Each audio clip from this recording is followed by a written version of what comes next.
खरंच चालू आज अंबेजोगाई येथील नगर परिषदेमध्ये मुख्याधिकारी यांना आम्ही निवेदन द्यायला आलेलो आहेत। सर्व त्या ठिकाणचे जे व्यवसायी छोटे छोटे व्यवसायधारक आहेत हे पण या निवेदनामध्ये निवेदन द्यायला आम्ही आलेलो आहोत। गेल्या एप्रिलपासून आम्ही नगरपालिकेला त्यांच्या निदर्शनास आणून दिलं की निजामकालीन महाराष्ट्र बँकेलगत जे विहीर आहे ते बुजवण्यात येऊन त्या ठिकाणी अतिक्रमण होत आहे आणि एका धनदांडग्या व्यापाऱ्याला त्या ठिकाणी ती जागा दिली जात आहे।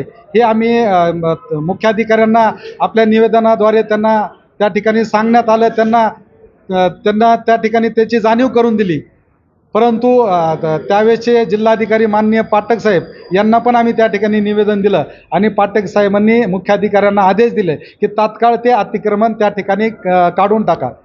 नगरपालिकेची म्हणजे दुर्दैवाची बाब अशी आहे की आम्ही एप्रिलला त्या ठिकाणी निवेदन दिलं आणि जे त्या ठिकाणी अतिक्रमणधारक आहेत त्यांच्याकडनं मेमध्ये त्या ठिकाणी पावत्या फाडून घेतल्या, पैसे फाडून घेतले आणि कुठलंही लीगल प्रोसिजर फॉलो न करता इल्लिगल पद्धतीनं त्या ठिकाणी दुकान त्यांनी दिलेले।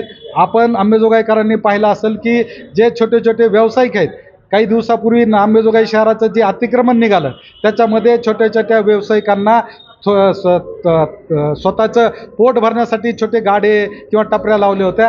अशांना विस्थापित होण्याची त्या ठिकाणी वेळ आली आणि नगरपालिका एवढ्या म्हणजे काय म्हणतात मगरुरीनं अंबेजोगाई शहरामध्ये काम करत आहे की एखाद्या धनदांडग्या व्यक्तीला त्या ठिकाणी अतिक्रमण करण्यासाठी प्रोत्साहन देत आहे।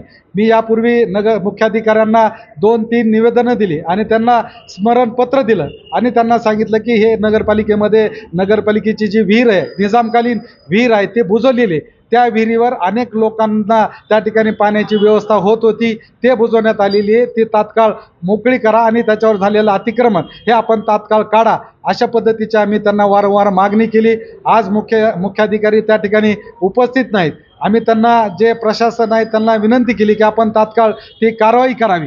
अंबेजोगाईकरांच्या वतीनं आम्ही या ठिकाणी उद्या मंगळवार सकाळी 10 वाजल्यापासून अंबेजोगाई शहरामध्ये भीक मागो आंदोलन त्या ठिकाणी करणार आहेत आणि त्याच्या माध्यमातून जे निजामकालीन विहीर आहे ते पुनर्जीवित करण्यासाठीचा निधी हे अंबेजोगाई शहरामध्ये या ठिकाणी आम्ही जमा करणार आहेत आणि चांगली विहीर त्या ठिकाणी बांधून येणाऱ्या गोरगरीब लोकांना त्या ठिकाणी पिण्याच्या पाण्याची व्यवस्था, जनावराला पाण्याची व्यवस्था करण्याच्या संदर्भातली राष्ट्रवादी काँग्रेस शरदचंद्रजी पवार साहेब आणि त्या ठिकाणचे जे विस्थापित झालेले सर्व टपरीधारक असतील, जे टेम्पोधारक असतील, हे सर्वजण मिळून आम्ही त्या ठिकाणी भीक मागो आंदोलन त्या ठिकाणी करणार आहोत।